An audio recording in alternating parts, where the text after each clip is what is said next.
예수께서 12 제자를 불러 모으사 모든 귀신을 제어하며 병을 고치는 능력과 권위를 주시고 하나님의 나라를 전파하며 앓는 자를 고치게 하려고 내보내시며 이르시되 여행을 위하여 아무것도 가지지 말라.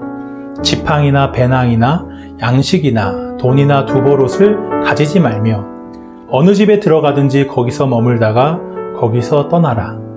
누구든지 너희를 영접하지 아니하거든 그 성에서 떠날 때에 너희 발에서 먼지를 떨어버려 그들에게 증거를 삼으라 하시니 제자들이 나가 각 마을에 두루 다니며 곳곳에 복음을 전하며 병을 고치더라. 예수님께서 12 제자를 불러 모으셨어요. 불러 모으신 제자들에게 귀신을 제어하며 병을 고치는 능력과 권위를 주십니다.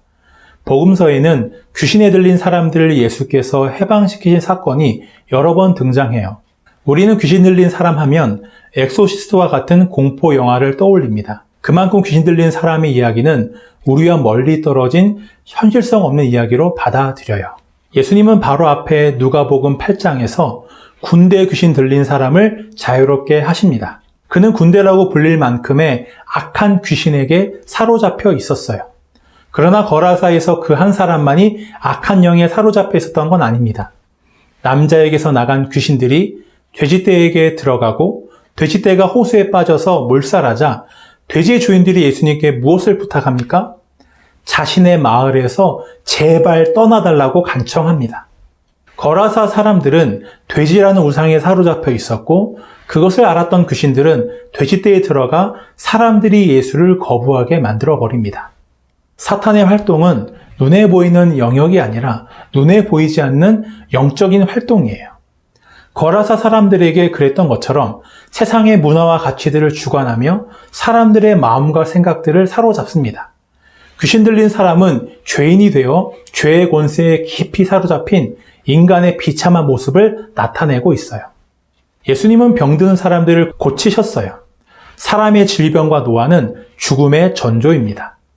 인간이 죄인이 되어 생명이신 하나님을 떠난 결과로 인간에게 찾아온 것이 죽음이에요.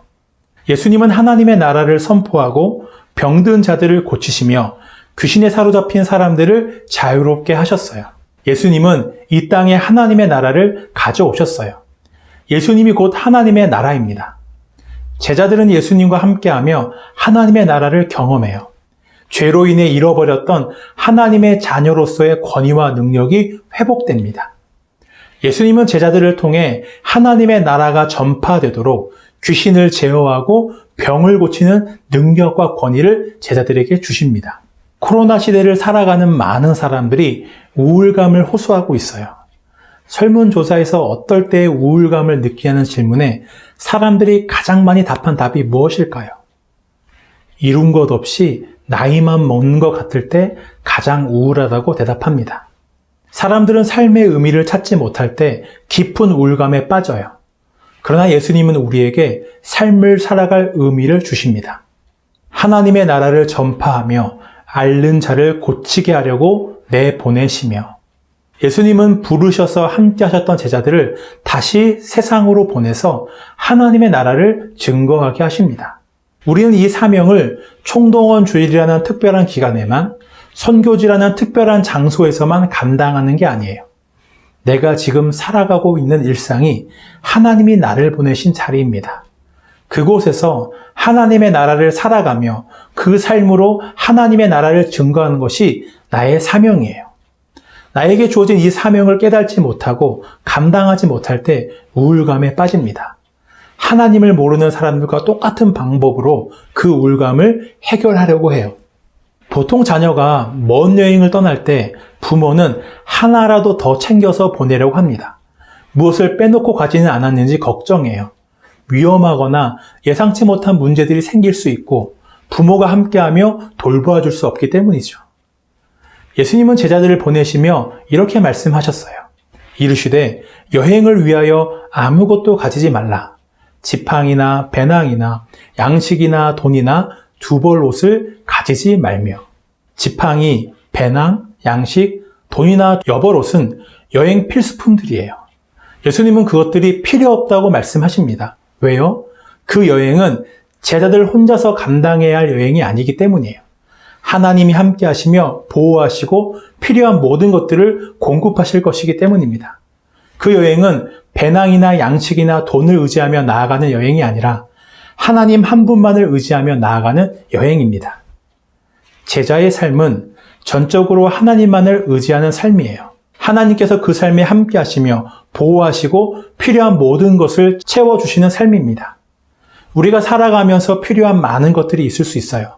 그러나 그것들이 의지할 만큼 필요하지는 않습니다. 의지할 만큼 필요하신 분은 하나님 한 분밖에는 없어요. 또 예수님은 어느 집에 가든지 누군가 너희를 영접하면 그 집에서 머물고 영접하지 않거든 거기서 떠나라고 말씀하십니다. 다만 떠날 때에 너희 발에서 먼지를 떨어버려 증거를 삼으라고 하셨어요. 제자들은 하나님의 나라를 전파하기 위해 길을 떠난 것이고 그 모든 길에 하나님이 함께 하세요. 제자들을 영접하지 않은 것은 제자들을 받아들이지 않은 게 아니라 곧 하나님의 나라를 영접하지 않은 것입니다.